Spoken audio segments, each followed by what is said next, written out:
25 मई को भारत बंद का ऐलान। केंद्र सरकार के अन्य पिछड़ी जातियों की जाति आधारित जनगणना कराने से इनकार करने के बाद 25 मई को भारत बंद का ऐलान।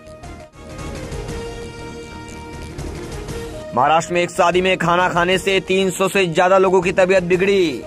फूड पॉइजनिंग की शिकायत हुई। हरिद्वार की गंगा आरती में शामिल होने के लिए अब ऑनलाइन बुकिंग भी हो सकती है। अब श्रद्धालु हर की पौड़ी पर होने वाली गंगा आरती पर पहले वेबसाइट पर बुकिंग करेंगे। दिल्ली की बारिश से 18 सालों में सबसे ठंडा मई में सोमवार का दिन। न्यूनतम तापमान 17 डिग्री सेल्सियस पहुंचा। आईपीएल में सट्टा लगाने वाले 2 आरोपियों को कोर्ट ने 9 साल बाद किया रिहा। सबूतों के अभाव में मिला फायदा। ज्ञानवापी केस में दोपहर 2:30 बजे होगी सुनवाई। कुतुब मीनार पर 9 जून तक के लिए सुरक्षित रखा गया फैसला। आर्थिक संकट से जूझ रहे श्रीलंका में पेट्रोल 420 तो डीजल 400 रुपए प्रति लीटर। सूरत रेलवे स्टेशन पर हैवानियत। सूरत में रेलवे स्टेशन की लिफ्ट में युवती से गैंगरेप। 2 आरोपी गिरफ्तार। लश्कर का संदिग्ध आतंकी एडीएस की हिरासत में। भारत में रहकर करता था आतंकियों की भर्ती। महाराष्ट्र। मुंबई में पालतू जानवरों की खरीदारी को लेकर बदले नियम। पालतू जानवर बेचने वालों या ब्रीडर्स का महाराष्ट्र पशु कल्याण बोर्ड पुणे में रजिस्ट्रेशन किया जाना आवश्यक है। महाराष्ट्र के नागपुर में नशे में धुत बाप ने कर दी 10 साल के बेटे की हत्या। बुरी तरह पीटने के बाद बेल्ट से घोटा गला। सीएम योगी रखेंगे राम मंदिर। गर्भगृह की आधारशिला। राम जन्मभूमि तीर्थ क्षेत्र ने बताई पूरी कहानी। औरंगजेब ने बढ़ाई उद्धव ठाकरे सरकार की मुश्किलें। औरंगाबाद का नाम संभाजी नगर करने पर बवाल। अगली बड़ी खबर मुंबई से है। मुंबई में बिजली समस्या के कारण हार्बर लाइन पर लोकल ट्रेन थमी। दफ्तर जाने वाले सैकड़ों लोग हुए परेशान। बेस्ट के बेड़े में शामिल होगी 2000 से ज्यादा इलेक्ट्रिक बसें। कंपनी को दिया 3675 करोड़ का ठेका। नवाब मलिक का दाऊद इब्राहिम की डी कंपनी से संबंध। ईडी की जांच में हुआ खुलासा।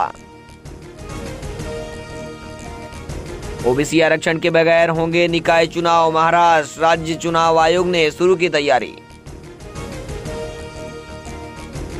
महाराष्ट्र में चौथी लहर आएगी या नहीं, राजेश टोपे ने कहा। मुझे लगता है कि वर्तमान स्थिति में चौथी लहर की कोई संभावना नहीं। WHO ने कहा कोरोना और मंकी पॉक्स बड़ी चुनौती। भारत सरकार रिएक्शन मोड में। मुंबई में पावर कट के चलते मुंबई की हार्बर लाइन पर लोकल ट्रेन सेवा बाधित। मुंबई। चुनाव आयोग ने बीएमसी के लिए आरक्षण। लॉटरी के लिए कार्यक्रम जारी। BMC election 2022। दाऊद इब्राहिम के भांजे अली शाह पारकर ने ईडी के सामने किया खुलासा। कराची में रहता है दाऊद। लोनावाला के जंगलों में मिला दिल्ली के लापता इंजीनियर फरहान का 100। डॉग स्क्वाड की मदद से की गई खोजबीन। महाराष्ट्र की सियासत में फिलहाल उत्तर प्रदेश बीजेपी के सांसद बृजभूषण शरण सिंह छाए हुए हैं। जब से उन्होंने महाराष्ट्र नवनिर्माण सेना के अध्यक्ष राज ठाकरे के अयोध्या दौरे का विरोध करना शुरू किया है, तब से वह महाराष्ट्र की राजनीति का केंद्र बिंदु बन गए हैं। सोमवार को कांग्रेस ने आरोप लगाया था कि राज ठाकरे के खिलाफ जो साजिश रची जा रही थी उसके पीछे कोई और नहीं बल्कि बीजेपी थी। खुद इस बात को बृजभूषण सिंह ने भी स्वीकार किया था कि राज ठाकरे का विरोध करके एक तरह से पार्टी का ही काम कर रहे हैं। उनके इस बयान के बाद महाराष्ट्र में बीजेपी बैकफुट पर आ गई थी, लेकिन मंगलवार को बीजेपी ने एनसीपी प्रमुख शरद पवार और बृजभूषण शरण सिंह की एक कार्यक्रम के दौरान खींची गई तस्वीर को साझा करके नाले पे दहला मारने की कोशिश की। इस तस्वीर के जरिए एमएनएस ने यह जताने की कोशिश की है कि राज ठाकरे के खिलाफ साजिश करने वाला कोई और नहीं बल्कि शरद पवार और उनकी पार्टी एनसीपी है। इस तस्वीर में साफ तौर पर यह दिखाई पड़ रहा है कि मंच पर शरद पवार, उत्तर प्रदेश के बीजेपी के सांसद बृजभूषण शरण सिंह और एनसीपी सांसद सुप्रिया सुले मौजूद हैं। राज ठाकरे ने रविवार को पुणे में एक सभा में अपने अयोध्या न जाने का कारण बताया था। उन्होंने कहा था कि यदि वो और उनके कार्यकर्ता अयोध्या जाते हैं तो उन्हें किसी साजिश का शिकार होना पड़ सकता था। इस बात की भी आशंका थी कि उनके कार्यकर्ताओं को फर्जी मामलों में फंसाया जाता। ऐसे में कार्यकर्ताओं को किसी मुसीबत में न डालने का फैसला राज ठाकरे ने लिया था। इस वक्त एक बड़ी खबर आपको बता दें, ईरान में 10 मंजिला इमारत ढही, हादसे में 5 लोगों की मौत, 80 से ज्यादा लोग मलबे में दबे। ईरान के दक्षिणी पश्चिम शहर अबादान में कल सोमवार को बड़ा हादसा हो गया। अबादान में निर्माणाधीन 10 मंजिला इमारत गिरने से कम 5 लोगों की मौत हो गई, जबकि बड़ी संख्या में लोग मलबे में दबे हुए हैं। स्थानीय मीडिया के मुताबिक मृतकों की संख्या बढ़ सकती है, क्योंकि माना जा रहा है कि अब तक 80 से ज्यादा लोग मलबे में दबे हुए हैं। मनसे नेता गजानन काले का बड़ा बयान। उन्होंने कहा, आज जो फोटो सामने आया है उससे पता चल रहा है कि मनसे प्रमुख राज ठाकरे का अयोध्या जाने पर किसने विरोध किया और कौन साजिश रच रहा था। महाराष्ट्र से कुछ लोग राज ठाकरे की किस तरह विरोध कर रहे थे और ये अब सामने आया है। ये गंदी राजनीति महाराष्ट्र में हो रही है। सुनिए मनसे नेता गजानन काले ने क्या कुछ कहा।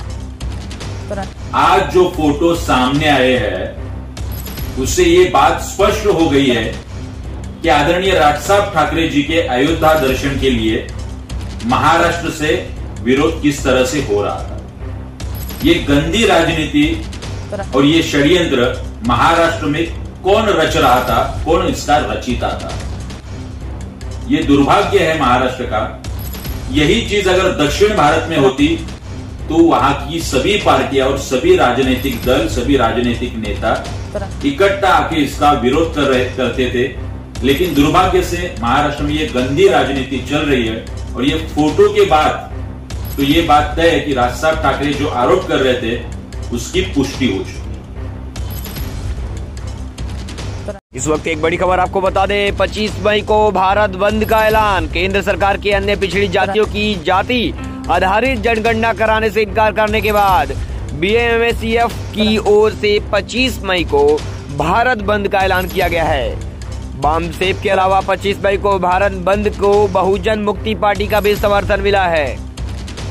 बहुजन क्रांति मोर्चा के राष्ट्रीय संयोजक ने भी 25 मई को भारत बंद को अपना समर्थन दिया है। बंद के लिए सोशल मीडिया अभियान पूरे पैमाने पर है।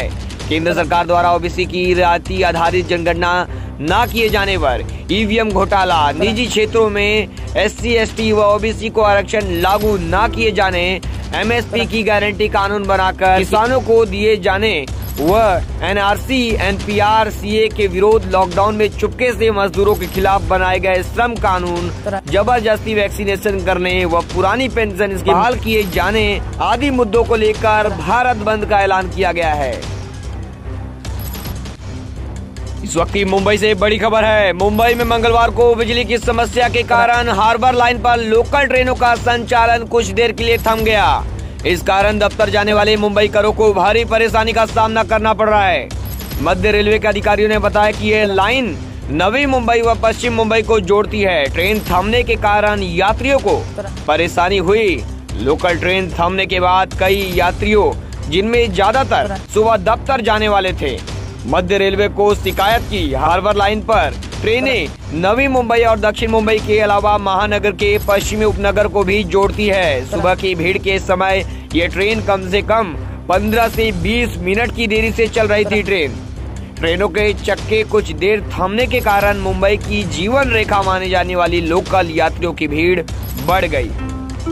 करीब 17 मिनट रही बिजली की समस्या। मध्य रेलवे के मुख्य जनसंपर्क अधिकारी शिवाजी सुतार ने बताया कि हार्बर कॉरिडोर पर अप लाइन मुंबई में छत्रपति शिवाजी महाराज टर्मिनस की ओर पर ट्रेनों का संचालन लगभग 15 मिनट तक रोका गया, क्योंकि ओवरहेड वायर पावर सप्लाई सुबह 9:13 से नहीं हो रहा था। बाद में बिजली की समस्या का समाधान कर लिया गया।